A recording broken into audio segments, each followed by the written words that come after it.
Daryl Lahman disebut batal gabung, netizen minta Persebaya Surabaya bawa kasus ke FIFA.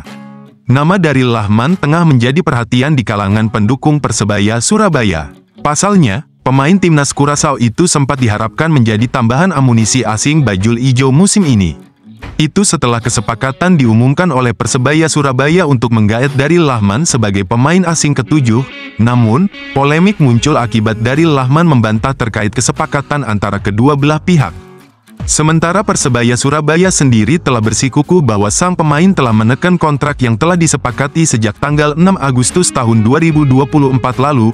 Bahkan Persebaya sudah mendapatkan salinan ITC dari FIFA untuk pemain berposisi bek itu. Namun sang pemain tak kunjung bergabung dengan Persebaya hingga saat ini.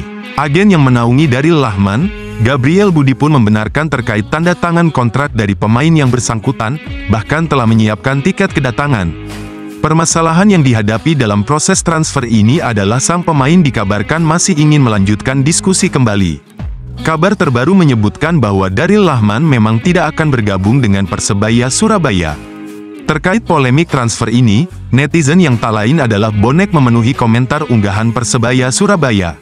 Mereka kompak ingin Persebaya Surabaya membawa kasus ini ke FIFA.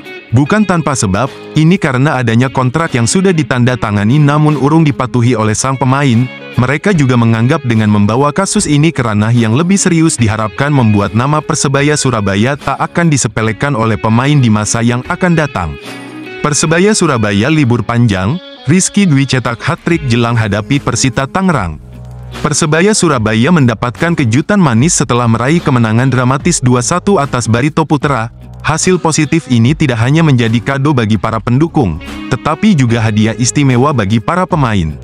Pelatih Paul Munster bersama manajemen klub memberikan kesempatan kepada seluruh skuad untuk menikmati libur latihan selama 5 hari.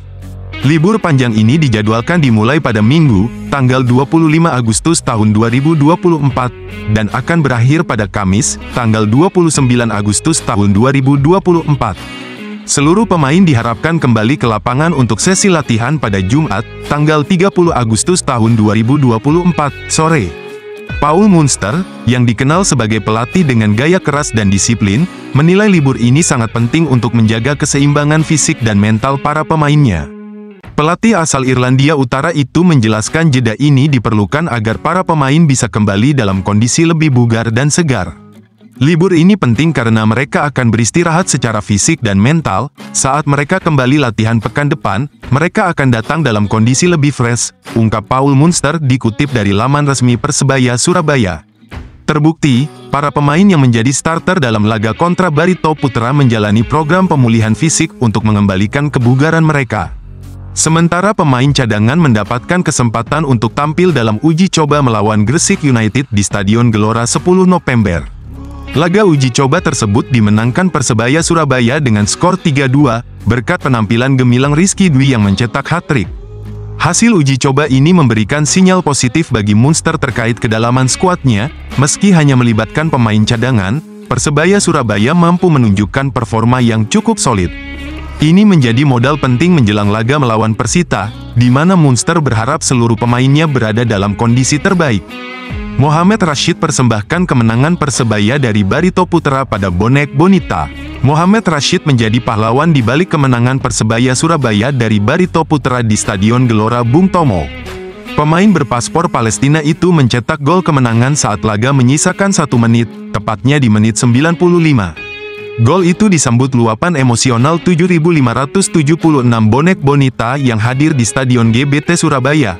Karena sepanjang laga hingga menit tambahan waktu, supporter dibuat gemas dengan banyaknya peluang yang tercipta, namun tak kunjung menjadi gol. Alhamdulillah untuk kemenangan, ini untuk semua bonek Bonita dan semua penggemar Persebaya. Kemenangan ini sangat penting, kata Mohamed Rashid usai laga Persebaya versus Barito Putra. Meski mencetak gol penentu, Mohamed Rashid secara tegas menyebut bahwa kemenangan ini bukan karena kemampuan pribadinya. Saya tidak bisa melakukan apapun tanpa rekan tim saya, pemain, pelatih, staf dan semua orang di Persebaya. Ini kolektif, kerja tim, alhamdulillah kami melakukan ini bersama-sama. Tanpa dukungan mereka, saya bukan apa-apa. Tanpa bantuan mereka, saya bukan apa-apa. Alhamdulillah saya bahagia kami bisa menang. 3 poin untuk semua orang di tim.